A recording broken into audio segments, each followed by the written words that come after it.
Hello. Could you say your name? Say your name and where you're from. Katrina Wilson. I'm from New Washington. Washington, Indiana. New Washington. New Washington. Okay.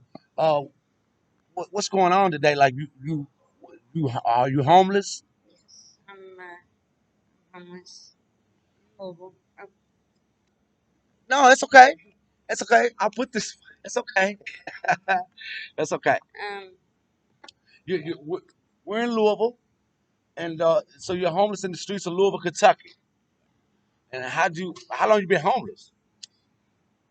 um, I've been living on the street now since May of last A little bit over a year, like 14, 15, about 15 months. What was the circumstances that got you homeless? year.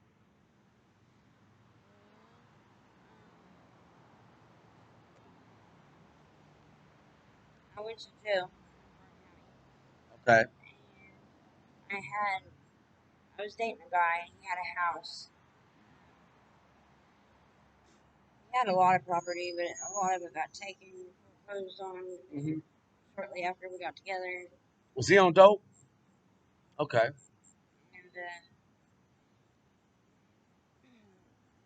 the only way he could come up with my $1,000 bond was to sell his $120,000 house. Wow. So he sold his house to bond you out? How long have you known this guy?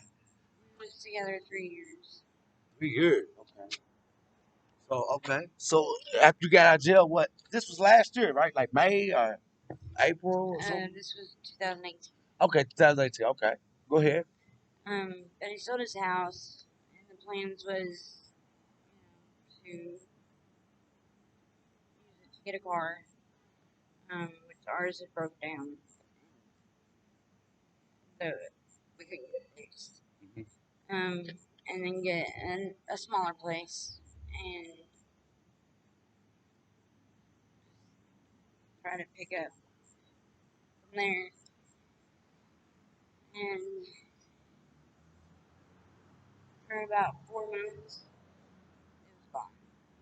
He actually only got 85,000 out of it, and he paid all the taxes, closing costs, and stuff like that. Mhm. So by the time it was over with, we only had like 80,000. Okay. It's a lot of money to go Yeah, through it in is. 4 months. Yeah, I guarantee it. What drug? What drug was it? We was on heroin Heroin. and meth. Was you like like firing it up, Yeah. snorting it, shooting it up? Is that the only drug you was messing with at the time, or was you doing Meth. meth too? Yeah, usually they go together. So okay, so after that, uh, what? So okay, so you sold the house, so now you don't have a home. Right. Like y'all still together? I mean, no, at that time. Yeah. After sold the house. So what happened after all the money was gone? Well, we used the money, of course, to get high. I did spend a big chunk on Christmas Did on my you? kids because How many kids you had? I got 3 boys. Three boys. How old are they? My oldest is 20, and my youngest is No, you 12, okay. and It's okay. 14. 20, 14, and 12. Yeah. So you, even though during your addiction, I don't know the story. If your kids live with you, I don't know nothing. But you still had to make sure that they was happy on December the 25th. Oh yeah. So was they live? Is the guy the father of your children? Okay. No, he had two daughters, and they're both. One's already graduated a program in college, and the other one's was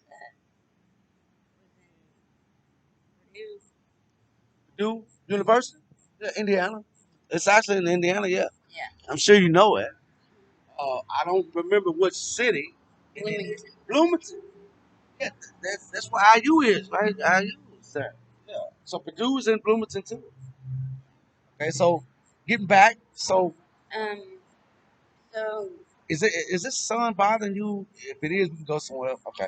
I sweat a lot, so don't pay me attention. Go ahead. Do you need to move? No, I'm okay.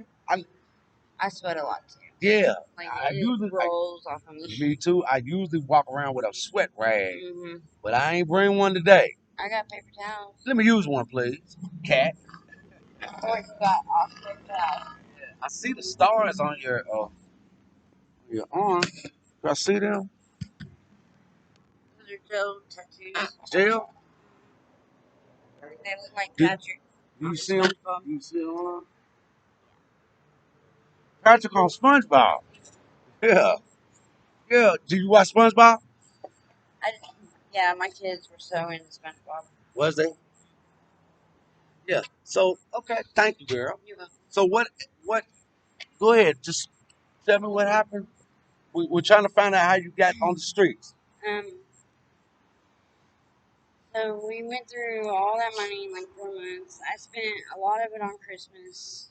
Um, I took, I did spend. I mean, it didn't all go to drugs. We did get a car. I got me a 2014 Ford Focus, Look at you go. What color was it? black. What's your favorite color? Pink. My wife. Well, no, she gonna kill me. Purple, my wife. Go ahead. Black. Um, After sales tax, we paid 7,500 cash. Yeah. So You got $80,000. You can do that. absolutely. And then a good chunk of it went on hotel rooms. We stayed. First, we was falling out, staying in Holiday Inn. Big boy stuff. Yeah, going to the casino, staying there. Caesar. Yeah. Horseshoe. Horseshoe. I'm a gambler, girl. I am too. I need to leave that stuff alone. Go That's an ahead. addiction all on its Yeah, own. the addiction is it's funny you said that. I don't know if you know, and I don't know anything. Just to clarify that, I've been taught a few things, and people give me suggestions. But somebody told me or suggested that addiction. I was an addict before I picked the dope up. Like the dope is just a symbol or a symptom of my disease. The disease I suffer from is addiction. And I don't suffer from a disease of drugs. You know what I'm saying? I suffer from a disease of addiction, meaning that anything that I do it obsessively. Like step one in Narcotics Anonymous states and says that we were powerless over our addiction, that our life had become unmanageable. That's what it talks about. And I don't want to preach at you. I'm just giving you a little information. And you know, it don't say I'm powerless over my drug, I'm powerless over heroin, I'm powerless over meth. It says my addiction, and my addiction is any and everything: cigarettes, coffee, women, Chocolate. chocolate. It don't matter, cat. Right. I'll do anything obsessively. And my wife, I got proof on my Facebook in my wallet right now. I'm an avid gambler, and I think I know it all. But I'm pretty good at what I do. I'm not gonna deny that. I got a little system that I use, and I win a lot, but I spend more than you know what I'm saying? Because I go to the boat, girl, and it ain't nothing to blow 1,000. Absolutely. I shoot them craps, girl. I'm talking about for real. And so I get it. So go ahead. I got off on track because you sparked my interest when you said gambling and horseshoe. Because a little bit, I'll go over. I'll go straight over Indiana and lose that money real quick. So go ahead. You're still spending the money. Yeah. I mean, we didn't blow it all on heroin and meth, but a lot of it went on my kids and on just living. Um, but yeah, we went through like $85,000. $85,000 in less than 4 months. Uh, yeah, 120 days in. 60 times two in. Okay. So once that was gone, pretty much we're living in our car. In the Focus, in the black Ford Focus that you paid $7,500 for. we we worked for a temporary agency out of Clark County. There's one here in Louisville too. Called People Ready. I worked for both places, and they pay you daily. Like a work here, pay here type of deal, Yeah, like labor ready or something. Labor Yeah, Ready. labor ready. Yeah, I They're used now called People Ready. okay. Yeah, believe that's what I'm trying to tell you. I'm just like you. I know everything about the streets, like for real. So go ahead. So we worked for them a lot. It was never guaranteed that you had a job the You would next get day. sent out. Yeah, they didn't Right. might not have a ticket for you. Right. But we came here to Louisville for that reason, To work. to work. And one day, we was over at these people's house. I was letting us take a shower, and I had left. I was in the shower to go get cigarettes, and ran into the wrong person. They talked me in and taking me somewhere. They didn't give me time. And I was sick. Dope sick. He ended up not letting me leave for 3 days. The man that you went to, he held you hostage. Somewhat. I hear you. I know you don't want to knock him to that level degree, but yeah, you was uncomfortable. You was basically being held against your will, sort of. Yeah. I get it. So Yeah, when I told him I wanted to leave, I got punched in the yeah. face. Well, yeah, you was definitely getting held against you. Go ahead. I'm sorry. Sorry, Cat. Um, Pretty much, I seen this Kroger over on Broadway. They have a police officer in there 24/7. And it was early in the morning. My car ran out of gas, and we had to push it in Kroger parking lot. And I seen the cop go in. So as he was walking in, I pulled my keys and I jumped out of the car and I said, "It's over. It ends now. You need to leave." And he looked over at the cop and he got out, cussed me out, and slashed my tires. And Kroger ended up calling the cops. But the, originally, when I first gave him a ride, it was to go see his ex girlfriend at her work. And as soon as she seen him, she pulled out a knife and stabbed him in my car. So there was blood all in my car. Um, and the cops asked me what happened. I told them they took my car for investigation. And so they impounded it, and I had no money to get it out.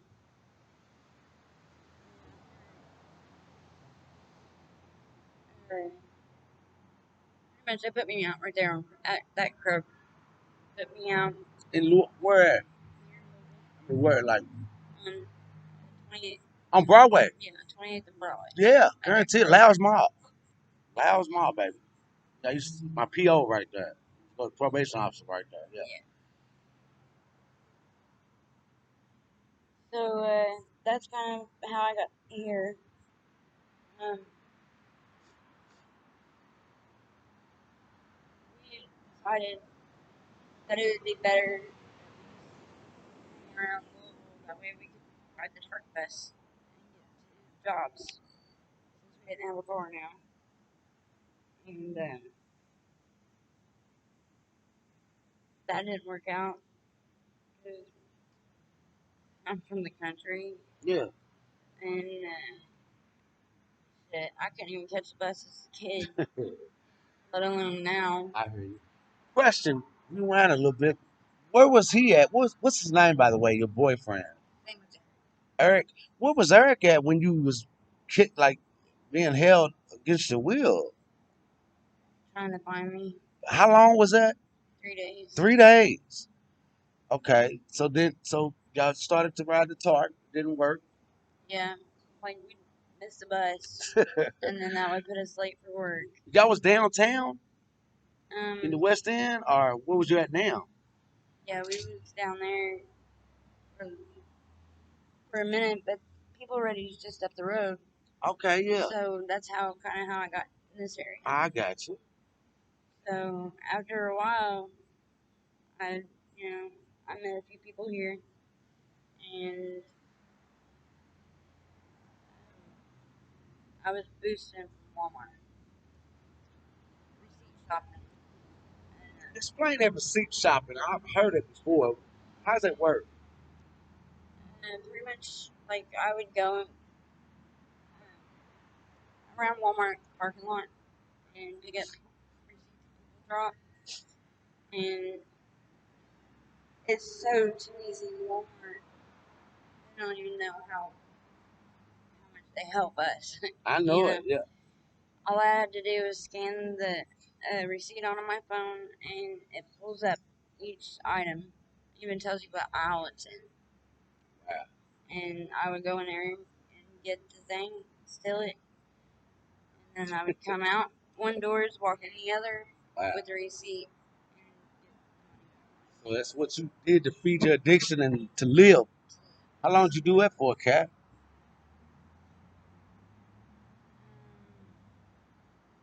I mean, I've done it off and on ever since. You, I've been so out you're of still prison. doing it. That's how you No, surviving a little bit. no, not Okay. now. Not now. They know me way too They well. know you too well, especially in the Butcher area. Oh yeah. Okay, at the Walmart, Super Walmart. I've been caught at this Walmart 3 times. Did they give you a citation or lock you up? Once they gave me a citation. Wow. During the COVID? Uh, well, my last one was a few months ago. My plug needed stuff. They just moved into their own place, Mm-hmm. and they needed stuff for their house. Gotcha. And I was like, oh, I got this, Yeah. And I went up there and got some stuff that they needed. He gave me money to get some stuff, Mm-hmm. which I thought would make it so easier. But Also, you was buying some stuff to play it out. yeah, like I I bought a got you. few things and Yeah. didn't scan a few things, Got you. and they was watching me. So I'd already been caught twice. On the radar.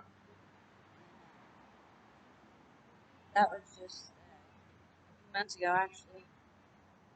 The time before that, I was still paying to eat Just to eat. $2 box of Debbie cakes. Yeah. I love sweets too, Cat. Love them. I'm going to get some in a minute. What kind you like? We'll split a box. I like the birthday cakes. Yeah, I don't eat them, but that's cool. I'm a nutty bar guy and oatmeal. Oatmeal, yeah. I'm down off them, man. Them used to be my thing. With some milk. Oh, Come yeah. on, man. Okay. So, uh,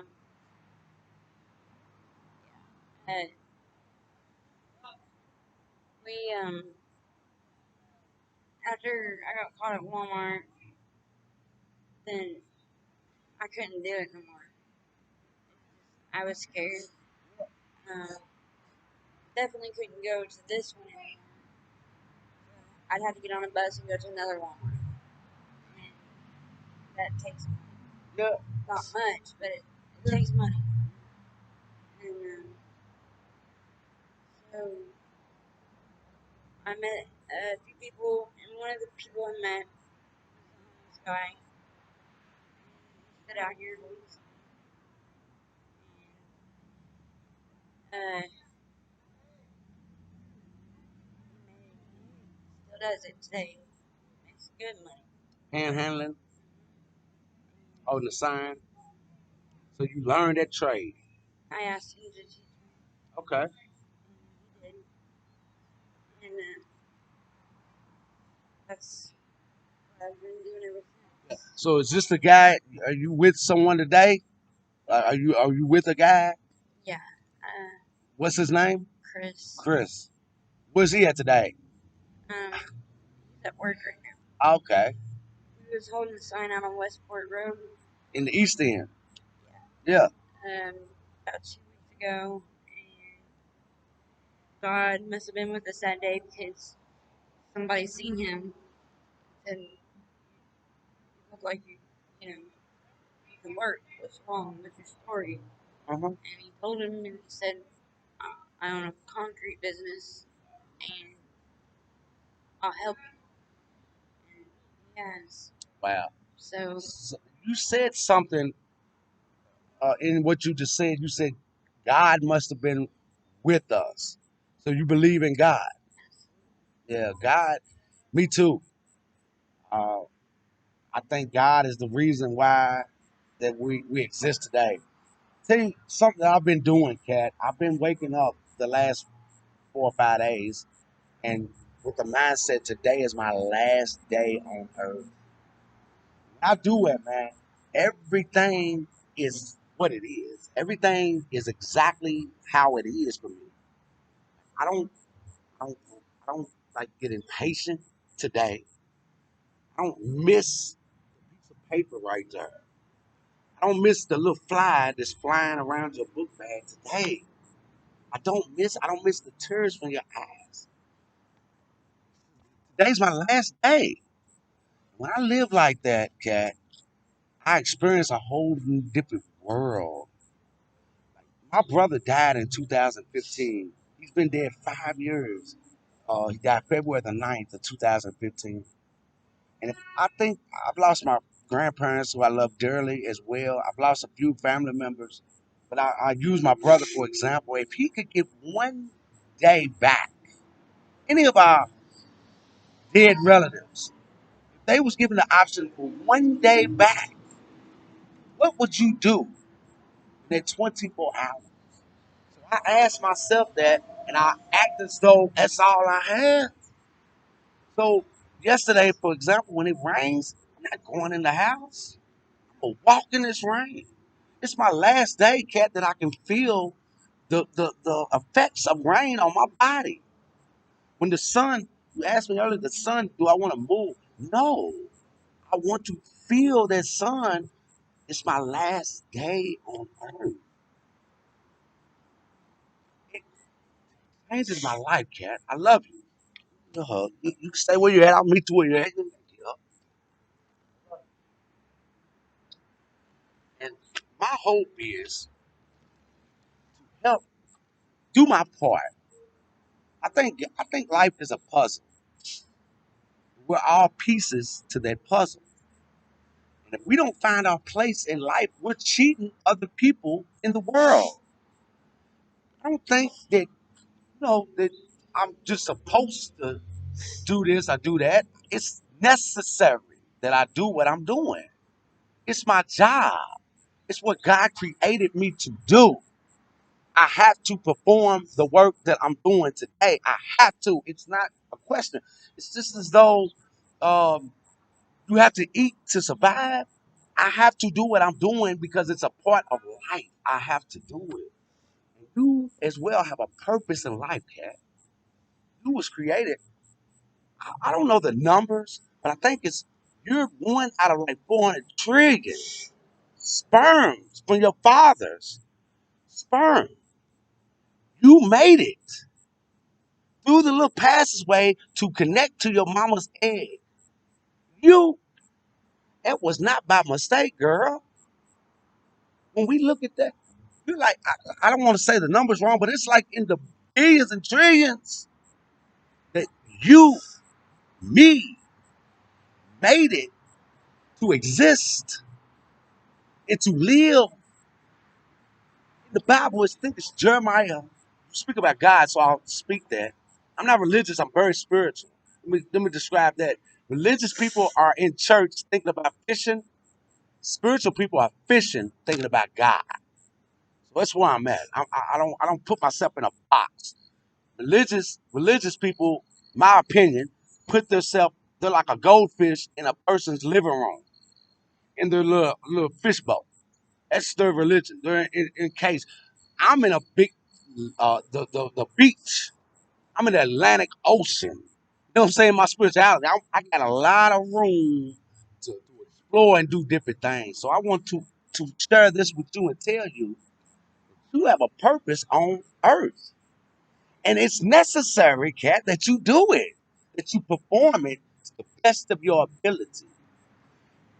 What we have to do, I believe, is first get. Are you on drugs now? Are you getting high now? Are you on drugs? What are you on? Heroin. Are you? Did you just do a shot earlier? I'm just asking because when I was on heroin, I was sick all the time unless I had that dope. So it ain't been too long since you had a shot, probably, right? Because if not, I guarantee you, you wouldn't probably be sitting there like that. I get it. I know. I'm not just. I don't read books to say what I'm saying. I've lived the life. I if I ain't having no heroin, I'll be like, look, bro, let me go get. I'll be back. 'Cause I'm dope sick. Gotta get some. You got some on you now to take your shot. So you gotta wait on your boyfriend. What's his name, Chris, to get out work to get your drug of choice, which is heroin. I'm telling you to say this. First, we gotta get the drugs out of our system. I don't want to come to you like an educator or a preacher. I'm told though, dog. I'm a human being, a drug addict just like you, with just one step above you because I found a solution, which is surrendering and allowing God to run my life. I look at God like the principal and I'm his agent. And every day I gotta go out and do his bidding.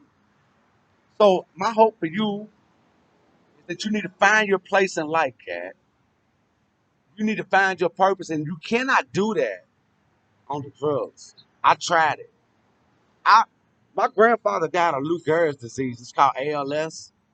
It's where your muscles tighten up. His first one was his mouth, so he didn't talk. The life expectancy in Lou Gehrig's is 5 years. He died right like 5 years later after he got diagnosed.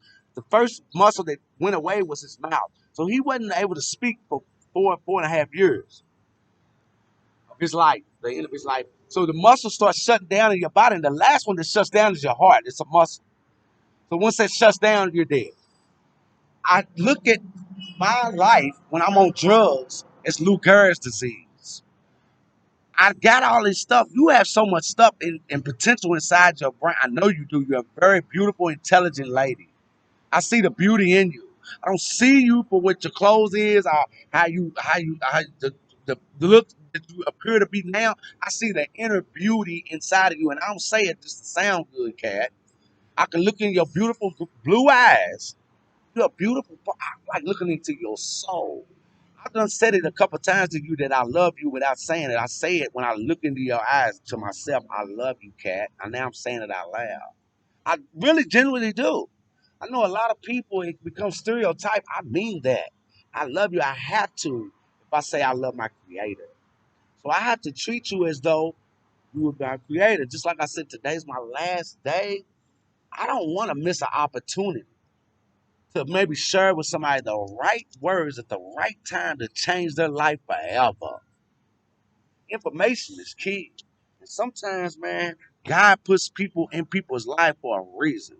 When I woke up this morning, I had no clue that I was going to meet a woman named Kat. I told my wife, and she told me, don't be doing no interviews in Louisville. Keep it focused on Georgetown. Don't mix it up. And I said, no, it's not. I at least want to, get footage. I can put it together some other kind of way. And I'm so glad that I did because I get to meet a person named Cat W. Wilson. Has a name, has a life that's stuck inside your addiction. You're trapped, man. You got Lou Gehrig's disease of the mind, of your goals and your potentials. Like I wake up every single day, girl, with a purpose to be successful and go to what I know. I'm gonna be a world-renowned motivational speaker. That's what I'm gonna be. I see it, I smell it, I have it in the palm of my hands, even though I don't actually have it. I own $1 million home that me and my wife get to personally design. And I tell somebody at the average person, they'll be like, he's crazy. No, I'm not. I see it. It's gonna happen. So what I do is I wrote it down and I spend every single day of my life, Cat, getting it. That's what I do. So you need to find your purpose. First, you need to get the dope out your system. You need to go to some detox. And if you're not ready, you're not ready. Hopefully you don't die before you get into the solution. But my job is to at least say it to you. You probably heard it a million times, but don't know, man. Maybe some other person's voice will make it click for you, and you'll be like, you know what, I gotta go. Sometimes I needed somebody to believe in me. You know, that's what it takes. It's what it takes. My purpose for you is to get you off dope, for you to find yourself and get off dope, and then after you do that, what did you want to do when you was a drink? What was your what would you want to do in life? What did you see yourself doing when you was like 8 or 9? If I said, what do you want to do when you get older? What would you say? If you're 8 or 9 years old, Modeling. huh? Modeling. Modeling. I can see it, girl. Man, I'm telling you, like, you're a beautiful soul. You're a beautiful body. You're a beautiful person. What happened to that dream? Basically, what you was telling me a little bit. Yeah. I snuck to Louisville with my cousin's girlfriend one time and did one of the talent searches things, and I didn't get Did was you in addiction? Ah, okay. So it made you picked. I was it made only you give 18. it made you give up. You was 18 and you didn't make it, so you said, I'm done. I was mad. My friend got picked, Yeah, and she wasn't pretty at all. yeah, yeah. You took that anger and you, instead of you developing the skills and continuing to look for more agencies to get a spot, gave up. You're not alone. I gave up on my dreams many a times. So many Americans, so many people globally give up on their dreams and aspirations. You know, this is what I figured. When I die, I don't want the ghost of my dreams to be around me, haunting me. Somebody told you, why did you not do that, bro? You imagine the ghost of Cat, the ghost, that little 18-year-old girl that wanted to be a model so bad, and when you finally die and leave this earth, that ghost, that 18-year-old ghost comes to you and says, girl, why did you not continue to fight to be a model? That'd be scary. What I'm telling you is, you're 37. Yeah, girl, it ain't over with. You can still be a model, a worldwide renowned model. That dream is possible. It's not went nowhere. It's still there. I Skyped my future about 2 months ago, and I Skyped my future, and I said, "What's up?" He said, "Man, I'm still waiting on you, bruh. Thank God you got back on the right track." He said, "Man, for some years, boy, you was out there, wasn't even looking towards me. Thank God, I'm still here waiting on you. You need to Skype your future, and I bet she'll tell you, girl, get your ass in gear.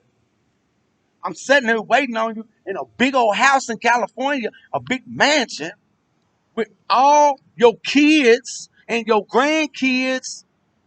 We waiting on you. Where you at? You still in Louisville on Boystown Road, holding a sign. Get out of that thought." I bet that's what she was saying. I know this interview's been longer, but it's what happens. We just get into it. I I appreciate you talking to me. I got your email. Do you check your emails periodically? Please do, because I'll send you the information. Hopefully, I get to see you again. I hate that I gotta go back. That's the only downfall about me doing. I'm gonna do this today. I'm gonna do a few interviews. That's the only downfall because when I go back to Georgetown, I'm there again, and I'm gonna miss down here. Cause I'll get in contact with a few people, and they'll like my presence today. It used to be a point in time when I come around, they be like, "Dawg, comes told, man." They don't do it today. Smile at her. Tell me one thing that you're grateful for today. One thing. You can think about it for a second too. Just really honestly tell me exactly what you're grateful for today. Just one thing. If you're thinking about this being the last day of your life, what are you grateful for my family. I'm grateful that I didn't lose my kids to the system. They were my parents. I'm grateful to be sitting here.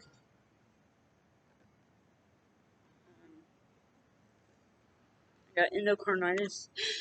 What is it? Endocarditis. What is that? I got an infection in my heart valve. Take your medicine for it? So you are grateful that you're not dead. You got insurance? Now, Can we make you an appointment? Can I help to make an appointment Monday? I know today's the weekend, but I can still do stuff where I'm at. I can email you and try to get you an appointment. If I see your doctor, do whatever I need to do. Help, cat. I gotta be put in the hospital. What?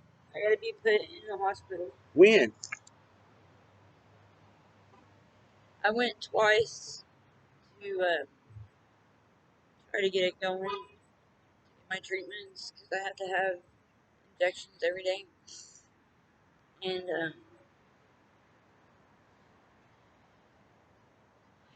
Okay.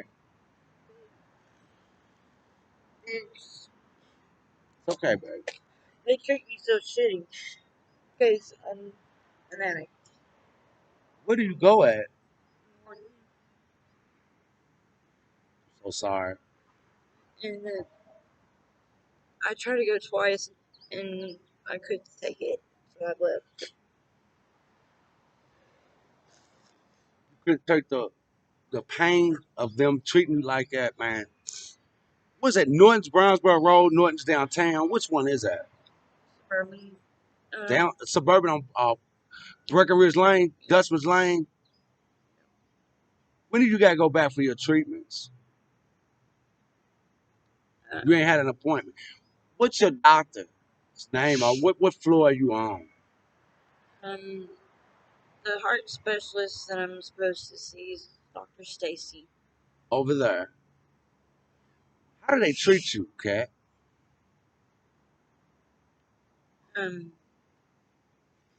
So last summer, I went in, I had an abscess,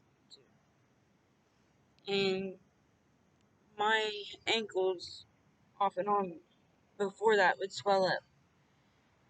Well, I don't know what happened when I had that abscess too, but it got in my blood, and I waited too long to go to the hospital. Um, my legs were so swollen that I couldn't even bend them to sit down. I couldn't So walk. sorry, man. My whole body was swollen, like my whole body. So I went to the hospital, and they said that it took 4 of them to get me out of the car. So much pain. That I couldn't move. Yeah. Um, they rushed me in the yard, and they came in and like when they hooked me up with IVs, they put one machine, and then they hooked gallons, not bags, but gallons of antibiotics up to me. And I asked them for something after like I was in there 4 or 5 hours. I was like, Pain. yeah. Yeah. They know your story though. They know you're an addict. Okay. Yeah, I was honest with them. I didn't lie to them. Yeah. And I said, can I get something for pain? And they said, no, not while you're down here. And I said, why? Because I'm a junkie. And she just smirked at me. When she walked out the room, she just stepped out my door and said, can you believe she just asked for something for pain? And the other nurse said, really? And she said, yeah. When I told her, no, she said, why? Because I'm a junkie? And then she giggled and said, duh.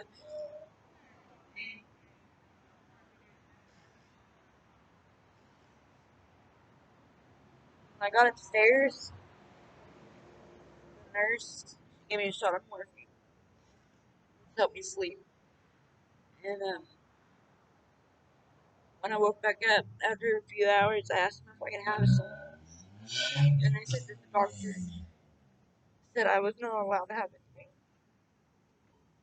I couldn't even roll over in bed. Couldn't feed myself. Um, Nurses had to come in every 4 hours and roll me because I couldn't move.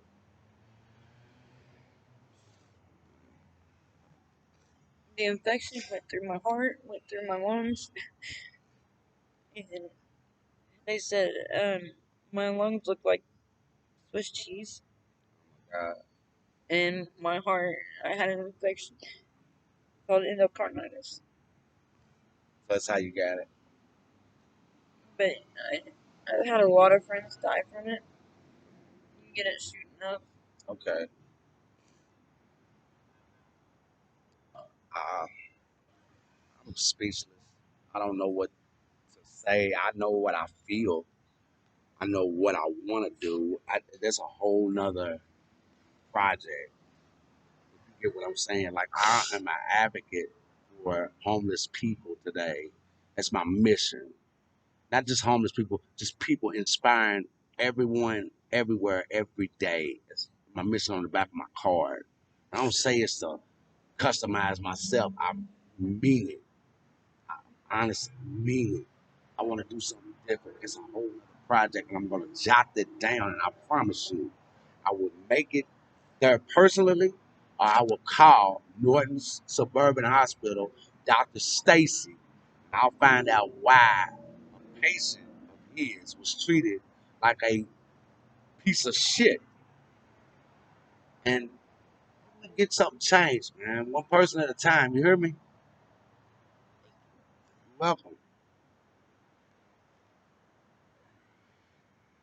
I I actually quit heroin for a few weeks after that. I was home in Indiana, and quit cold turkey. I was in there for 10 days, and when I got out of the hospital, I went straight to my friend's house and got a shot. And then my son picked me up that night and took me home.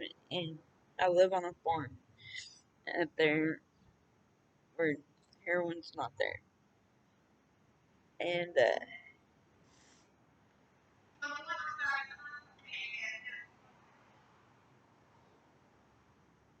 I don't get along with my parents. My dad mostly. As a kid, he had it rough with me, and it's a trigger for me.